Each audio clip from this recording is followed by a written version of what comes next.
Hi എല്ലാവർക്കും നമസ്കാരം. പുതിയൊരു വീഡിയോയിലേക്ക് എല്ലാവർക്കും സ്വാഗതം. ഇന്നത്തെ റെസിപ്പി വളരെ സിമ്പിളായിട്ട് തയ്യാറാക്കി എടുക്കാവുന്ന നല്ലൊരു നാടൻ മട്ടൻ റോസ്റ്റിൻ്റെ റെസിപ്പിയാണ്. വളരെ സിമ്പിളായിട്ടുള്ള റെസിപ്പിയാണിത്. നമുക്കിത് ചോറിൻ്റെ കൂടെ അപ്പത്തിൻ്റെ കൂടെ ഒക്കെ കഴിക്കാൻ പറ്റിയ നല്ല ടേസ്റ്റി ആയിട്ടുള്ള റെസിപ്പിയാണ്. അപ്പോൾ എങ്ങനെയാണ് ഈ നാടൻ മട്ടൻ റോസ്റ്റ് തയ്യാറാക്കി എടുക്കുന്നതെന്ന് നോക്കാം. മട്ടൺ റോസ്റ്റ് തയ്യാറാക്കാനായിട്ട് ഞാനിവിടെ 1/2 കിലോ മട്ടനാണ് എടുത്തിരിക്കുന്നത്. അത് ഇതുപോലെ ഒരു മീഡിയം സൈസ് ആയിട്ടുള്ള പീസുകളൊക്കെ കട്ട് ചെയ്തെടുത്തിട്ടുണ്ട്. അപ്പോൾ ഇത് കുറച്ചൊക്കെ എല്ലോട് കൂടിയിട്ടുള്ള പീസുകളാണ്. അപ്പോൾ ഇനി ഇതൊന്ന് മാരിനേറ്റ് ചെയ്ത് വെക്കണം. അതിനുവേണ്ടി നമുക്ക് ഒരു മിക്സിയുടെ ചെറിയ ജാറിലേക്ക് ആദ്യം ഒരു 5 ചുവന്നുള്ളി ചേർത്ത് കൊടുക്കാം. അതിൻ്റെ കൂടെ തന്നെ ഒരു 4 വെളുത്തുള്ളി. അപ്പോൾ വെളുത്തുള്ളി ഇപ്പോൾ വലിയ വെളുത്തുള്ളിയാണ് ഞാൻ എടുത്തിരിക്കുന്നത്. അപ്പോൾ ചെറുതാണെങ്കിൽ ഒരു 6 വെളുത്തുള്ളി വരെ ചേർത്ത് കൊടുക്കാം. അതിനുശേഷം ഒരു വലിയ ഇഞ്ചി ചെറുതായിട്ട് കട്ട് ചെയ്തതാണ് ചേർത്ത് കൊടുക്കുന്നത്. ഇനി ഇതെല്ലാം കൂടെ നന്നായിട്ടൊന്ന് അരച്ചെടുക്കണം. അപ്പോൾ ഉള്ളി ഇഞ്ചിയൊക്കെ നന്നായിട്ട് പേസ്റ്റ് പോലെ അരച്ചെടുത്തിട്ടുണ്ട്. അപ്പം കുറച്ചേറെ ഉള്ളിയൊക്കെ ഉള്ളതുകൊണ്ട് തന്നെ നന്നായിട്ട് പേസ്റ്റ് പോലെ തന്നെ കിട്ടും. ഇനി നമുക്ക് മട്ടൻ അതിലേക്ക് ചേർത്ത് കൊടുക്കാം. അപ്പോൾ നമ്മൾ മാരിനേറ്റ് ചെയ്യാൻ മാത്രമേ ഇഞ്ചിയും വെളുത്തുള്ളിയൊക്കെ ചേർക്കുന്നുള്ളൂ, അല്ലാതെ എക്സ്ട്രാ ഇഞ്ചിയും വെളുത്തുള്ളിയൊന്നും ചേർക്കുന്നില്ല. ഇതിൻ്റെ അതിലേക്ക് പൊടികളൊക്കെ ചേർക്കാം. ആദ്യം ഒരു 1/2 ടീസ്പൂൺ മുളക് പൊടി, ഇത് എരിവുള്ള മുളക് പൊടിയാണ്. അതിൻ്റെ കൂടെ തന്നെ ഒരു ടീസ്പൂൺ മല്ലിപ്പൊടി, 1 ടീസ്പൂൺ കുരുമുളക് പൊടി, 1/2 ടീസ്പൂൺ ഗരം മസാലപ്പൊടി, 1/4 ടീസ്പൂൺ മഞ്ഞൾപ്പൊടി, 1/4 ടീസ്പൂൺ ഉപ്പ് ചേർത്തതിന് ശേഷം ഇതിൻ്റെ അതിലേക്ക് ഒരു നാരങ്ങയുടെ പകുതി നീര്, 1 ടീസ്പൂൺ നാരങ്ങ നീര് മതിയാവും. ഞാനിപ്പോൾ ഇവിടെ ഒരു നാരങ്ങയുടെ പകുതി നീര് ഫുള്ളായിട്ട് പിഴിഞ്ഞൊഴിച്ച് കൊടുക്കുകയാണ്. ഇതെല്ലാം കൂടെ ചേർത്തതിന് ശേഷം നന്നായിട്ട് മിക്സ് ചെയ്തിട്ട് ഈ മട്ടൻ്റെ പീസിൽ ഈ മസാലയൊക്കെ നന്നായിട്ട് പിടിക്കുന്നത് വരെ നന്നായിട്ട് മിക്സ് ചെയ്യുക. ഇപ്പോൾ കൈവച്ചാണെങ്കിൽ കുറച്ചുകൂടെ നന്നായിട്ട് ഇതിൽ മസാലയൊക്കെ പിടിക്കും. ഇപ്പോൾ നന്നായിട്ട് മസാലയൊക്കെ നന്നായിട്ട് മിക്സ് ചെയ്തെടുത്തിട്ടുണ്ട്. ഇനി ഇത് അടച്ചു വെച്ചിട്ട് ഒരു 30 മിനിറ്റ് ഈ മസാല പിടിക്കാൻ വേണ്ടി മാറ്റി വെക്കാം. ഇപ്പോൾ 30 മിനിറ്റ് കഴിഞ്ഞിട്ടുണ്ട്. മട്ടനിലൊക്കെ നന്നായിട്ട് മസാല പിടിച്ചിട്ടുണ്ട്. ഇനി ഇത് നന്നായിട്ടൊന്ന് വേവിച്ചെടുക്കണം. അതിനായിട്ട് ഒരു കുക്കറിലേക്ക് നമ്മൾ മാരിനേറ്റ് ചെയ്ത് വെച്ചിരിക്കുന്ന മട്ടൺ ഇട്ട് കൊടുക്കാം.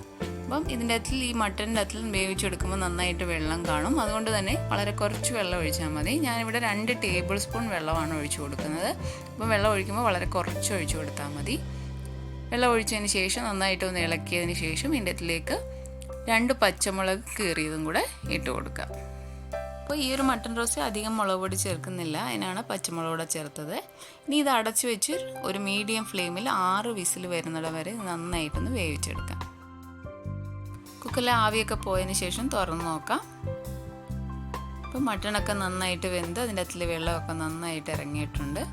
ഇനി ഇത് നമുക്ക് മാറ്റി വെക്കാം. മട്ടൺ റോസ്റ്റ് തയ്യാറാക്കാനായിട്ട് ഇനി ഒരു പാൻ വെച്ച് അതിൻ്റെ അകത്തിലേക്ക് 2 ടേബിൾ സ്പൂൺ വെളിച്ചെണ്ണ ഒഴിച്ചു കൊടുക്കുക. അപ്പോൾ മട്ടൺ റോസ്റ്റ് നല്ല ടേസ്റ്റ് ആയിരിക്കും വെളിച്ചെണ്ണ ചേർക്കുമ്പോൾ.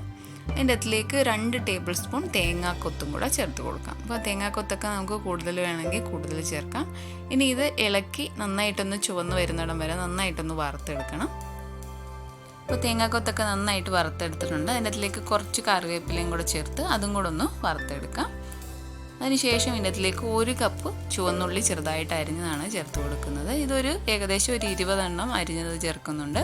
അപ്പോൾ കഴിയുന്നതും ഈ ഒരു ചുവന്നുള്ളി തന്നെ ചേർത്ത് കൊടുക്കുക. അപ്പോഴായിരിക്കും ഈ ഒരു റോസ്റ്റ് നല്ല ടേസ്റ്റ് കിട്ടുന്നത്. ഇനി ഇതിൻ്റെ അകത്തിലേക്ക് ഒരു 1/4 ടീസ്പൂൺ ഉപ്പും കൂടെ ചേർത്തിട്ട് ഇത് നന്നായിട്ട് ഈ ഉള്ളി ഒന്ന് വഴറ്റിയെടുക്കണം. അപ്പോൾ നമ്മൾ ഉപ്പ് ആദ്യം മാരിനേറ്റ് ചെയ്തപ്പോൾ മട്ടൻ്റെ അകത്ത് ചേർത്തതാണ്. ഇതിപ്പോൾ ഉള്ളിക്ക് മാത്രമായിട്ടുള്ള ഉപ്പാണ് ചേർത്തത്. ഉപ്പും കൂടെ ചേർത്ത് നന്നായിട്ട് ഇളക്കി ഇത് ഒരു ഗോൾഡൻ ബ്രൗൺ കളർ ആവുന്നത് വരെ ഈ ഉള്ളി നന്നായിട്ട് വഴറ്റിയെടുക്കണം. അപ്പം ഉള്ളി നന്നായിട്ട് ഒരു ബ്രൗൺ കളർ വരെ വഴറ്റിയെടുത്തിട്ട് റോസ്റ്റ് ചെയ്യുമ്പോഴായിരിക്കും ഈ മട്ടൺ റോസ്റ്റിന് നല്ല ടേസ്റ്റ് കിട്ടുന്നത്. അപ്പം ഉള്ളിയൊക്കെ നന്നായിട്ട് കളറൊക്കെ മാറി ഒരു ബ്രൗൺ കളറായിട്ടുണ്ട്. ഇനി തീ ലോ ഫ്ലെയിമിലേക്ക് ആക്കിയിട്ട് പൊടികളൊക്കെ ചേർത്ത് കൊടുക്കാം. ആദ്യം ചേർത്ത് കൊടുക്കുന്നത് 1/2 ടീസ്പൂൺ മുളക് പൊടിയാണ്. അപ്പോൾ ഈ ഒരു റോസ്റ്റിനകത്ത് നമ്മൾ മല്ലിപ്പൊടിയാണ് കൂടുതൽ ചേർക്കുന്നത്, മുളക് പൊടി കുറച്ചാണ് ചേർക്കുന്നത്. മല്ലിപ്പൊടി 1 ടീസ്പൂൺ ചേർത്ത് കൊടുക്കാം.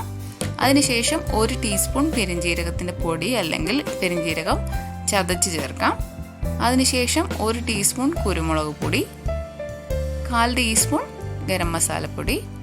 നമ്മൾ ആദ്യം മാരിനേറ്റ് ചെയ്തപ്പോൾ എല്ലാം പൊടികളും ചേർത്താണ്, അതുകൊണ്ടാണ് ഇപ്പോൾ കുറച്ച് പൊടികൾ ചേർത്ത് കൊടുക്കുന്നത്. ഇനി ഇത് നന്നായിട്ട് ഇളക്കി നന്നായിട്ട് പൊടികളുടെയൊക്കെ പച്ചമണം മാറി നന്നായിട്ടൊരു റോസ്റ്റായിട്ട് നല്ലൊരു മണം വരും മസാലയുടെ. അതുവരെ നന്നായിട്ടൊന്ന് ഇളക്കി കൊടുക്കുക. ഒരു 10-15 സെക്കൻഡ് ഇളക്കിയാൽ മതി. അതുപോലെ ലോ ഫ്ലെയിമിലിട്ട് ഇളക്കി കൊടുക്കുക.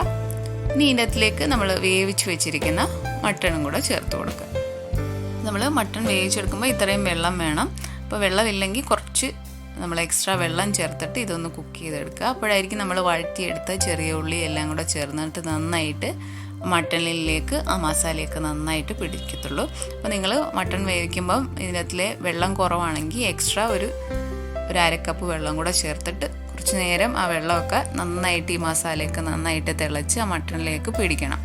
അതുവരെ നന്നായിട്ട് ഒരു മീഡിയം, ഒത്തിരി ഹൈ ഫ്ലെയിമിലിടാതെ ഒരു മീഡിയം ഫ്ലെയിമിലിട്ട് ഇടയ്ക്കിടയ്ക്ക് ഈ മട്ടൺ ഒന്ന് ഇളക്കി കൊടുക്കുക. അപ്പോൾ ഗ്രേവി ഇതുപോലെ തിക്കായിട്ട് വരുമ്പോൾ കണ്ടിന്യൂസ് ആയിട്ട് ഇളക്കി കൊടുക്കുക. അതുപോലെ തന്നെ ഇതിൻ്റെ അകത്തിലേക്ക് എല്ലൊക്കെ ഉള്ളതുകൊണ്ട് തന്നെ നോൺ സ്റ്റിക്കൊക്കെ ആകുമ്പോൾ ഇളക്കുമ്പോൾ നന്നായിട്ട് സൂക്ഷിച്ച് ഇളക്കുക. കാരണം നോൺ സ്റ്റിക്കയിലൊക്കെ സ്ക്രാച്ചൊക്കെ വീഴാൻ ചാൻസ് ഉണ്ട്. ഇതിപ്പോൾ നന്നായിട്ട് ഡ്രൈ ആയി തുടങ്ങിയിട്ടുണ്ട്. അപ്പോൾ ഈ ഒരു സമയത്ത് നമുക്ക് വേണമെങ്കിൽ കുറച്ചുകൂടെ എണ്ണയൊക്കെ ഒഴിച്ചിട്ട് നന്നായിട്ട് റോസ്റ്റ് ചെയ്യാം. ഞാനിപ്പോൾ ഒരു 1-2 ടീസ്പൂൺ എണ്ണയും കൂടെ ഒഴിച്ച് കൊടുക്കുന്നുണ്ട്, വെളിച്ചെണ്ണ ഒഴിച്ച് കൊടുത്തിട്ട്. അതിൻ്റെ കൂടെ തന്നെ കുറച്ച് കറിവേപ്പിലയും കൂടെ ഇട്ട് കൊടുക്കുന്നുണ്ട്. എന്നിട്ട് ഇത് കുറച്ച് നേരം കൂടെ നന്നായിട്ട് ഇളക്കി കൊടുക്കാം. അപ്പോൾ ഇത് ഞാൻ അധികം ഡ്രൈ ആക്കുന്നില്ല. അപ്പോൾ നന്നായിട്ട് ഡ്രൈ ആവണമെന്നുണ്ടെങ്കിൽ നമുക്ക് കൂടുതൽ സമയം എടുത്ത് ഡ്രൈ ആക്കാം. ഇതിപ്പോൾ നന്നായിട്ട് ഇതേൽ മസാലയൊക്കെ പിടിച്ച് നന്നായിട്ട് കോട്ടായിട്ടുണ്ട്. അപ്പോൾ ഇത് ഇരിക്കും തോറും ഇത് കുറച്ചുകൂടെ ഡ്രൈ ആയി വരും. അപ്പോൾ ഈ ഒരു സമയത്ത് ഞാൻ തീ ഓഫ് ചെയ്ത് കൊടുക്കുകയാണ്. നല്ല ടേസ്റ്റി ആയിട്ടുള്ള ഒരു മട്ടൺ റോസ്റ്റാണ്. കാരണം നമ്മൾ ചുവന്നുള്ളി മാത്രം ചേർക്കുന്നതുകൊണ്ട് തന്നെ ഒരു പ്രത്യേക ടേസ്റ്റാണ്. നല്ല ടേസ്റ്റി ആയിട്ടുള്ള മട്ടൺ റോസ്റ്റ് റെഡി ആയിട്ടുണ്ട്. അപ്പോൾ നിങ്ങൾ ഈ ഒരു നാടൻ മട്ടൺ റോസ്റ്റിൻ്റെ റെസിപ്പി ട്രൈ ചെയ്ത് നോക്കുക. നിങ്ങൾക്ക് തീർച്ചയായിട്ടും ഇഷ്ടപ്പെടും. അപ്പത്തിൻ്റെ കൂടെ ചോറിൻ്റെ കൂടെ ഒക്കെ സെർവ് ചെയ്യാൻ പറ്റിയ നല്ല ടേസ്റ്റി ആയിട്ടുള്ള റെസിപ്പിയാണ്. അപ്പോൾ നിങ്ങൾക്ക് ഈ വീഡിയോ ഇഷ്ടപ്പെട്ടാൽ ശരണ്യാസ് റെസിപ്പി ചാനൽ സബ്സ്ക്രൈബ് ചെയ്യുക. പുതിയ നല്ലൊരു റെസിപ്പി ആയിട്ട് കാണാം. താങ്ക്